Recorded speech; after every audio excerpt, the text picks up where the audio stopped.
Bonjour à tous et bienvenue dans Déclic, le podcast qui tente de décrypter Google Ads et plus généralement l'univers du SIA. Je suis Jérémy Akos, consultant SIA depuis plusieurs années et j'aurai le plaisir d'aborder une fois par semaine une problématique search.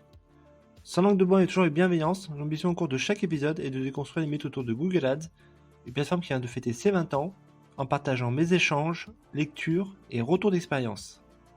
Pour ce 46e épisode, je souhaiterais faire un peu de prospective en nous questionnant sur la solidité de la position hégémonique de Google sur le marché de la publicité en ligne. Je le rappelle, pour la première fois depuis 2014, l'investissement sur Google et Facebook représente moins de 50% des investissements publicitaires aux États-Unis. La faute notamment aux concurrences très fortes d'Amazon sur le volet e-commerce et à TikTok sur le volet social. Plus proche de nous, j'aimerais questionner l'impact de Microsoft Ads. Si depuis 15 ans on s'est habitué à voir dans Bing une extension du périmètre de dépenses de Google et aussi un bon moyen de baisser ses CPC moyens, rares sont les annonceurs qui y consacrent disons plus de 10% de leur budget. Rappelons qu'en France, 9 requêtes sur 10 sont réalisées sur Google et seulement 5% sur Bing Yahoo, une tendance plutôt très stable. Seulement, depuis quelques mois, il y a quelques signaux faibles à prendre en compte, montrant que Microsoft n'a pas dit son dernier mot et souhaite plus que jamais jouer un rôle important dans cet écosystème. Allez, je compte les points. Le premier sujet concerne ChatGPT. Naturellement, en investissant 10 milliards de dollars dans ChatGPT, Microsoft envoie un signal fort au marché de la publicité en ligne. Même si la technologie sera également intégrée dans l'ensemble de ses applicatifs, Azure, Teams ou la suite Office, ce qui fait naturellement le plus parler aujourd'hui reste l'intégration de ChatGPT dans son moteur de recherche. À date, Bing mène un bêta-test grandeur nature avec une intégration dans un onglet dédié. Les premiers retours qu'on en a sont plutôt bons avec l'intégration de liens organiques et payants et une récence des résultats plutôt très bonne puisque ChatGPT vient piocher dans le référentiel de Bing.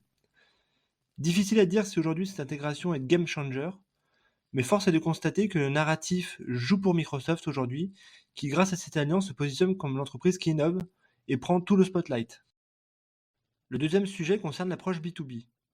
C'est clairement un angle mort aujourd'hui chez Google. Il est bien entendu tout à fait possible de piloter des campagnes SIA B2B depuis la plateforme, et d'ailleurs la majorité des acteurs du SaaS ne s'en privent pas, avec des résultats très positifs. En revanche, côté audience ou dispositif dédié, il n'y a pas grand chose à se mettre sous la dent, si ce n'est le format lead gen. En rachetant LinkedIn et en réussissant à en faire une machine à contenu, Microsoft a un actif ultra intéressant en sa possession. Bonne nouvelle, les audiences B2B annoncées depuis si longtemps commencent enfin à être disponibles dans certains marchés. Ainsi, les annonceurs vont pouvoir cibler par entreprise, secteur d'activité ou intitulé de poste. Autant de données disponibles donc côté LinkedIn et qui seront croisées avec de la donnée de search. Je suis très impatient de voir ce que cela donne. Le troisième sujet concerne le rattrapage de Google. Google a réussi à intégrer dans sa plateforme Google Ads un nombre d'inventaires impressionnant, puisqu'il est possible de diffuser sur la SERP, Gmail, YouTube, Discover, Play Store, Shopping et Display.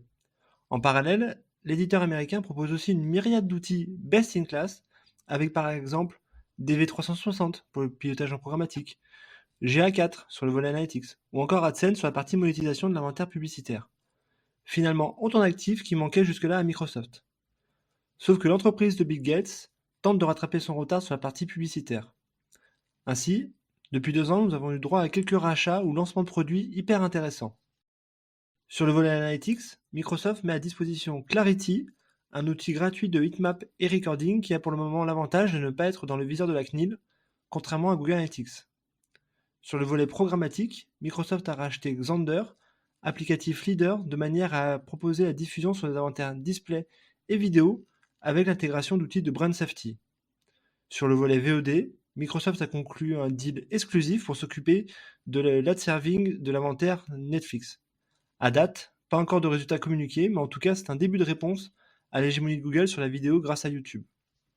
Et enfin dernièrement, on parle même d'un rachat de l'éditeur de jeux Activision Blizzard, un domaine dans lequel Google est encore peu présent et qui représente un potentiel de monétisation sous-exploité malgré des audiences stratosphériques. Quatrième sujet, la qualité du support. Aujourd'hui, l'écosystème Google a de la chance de reposer sur un maillage dense d'agences, une expertise côté éditeur de plus en plus prononcée et un support à disposition.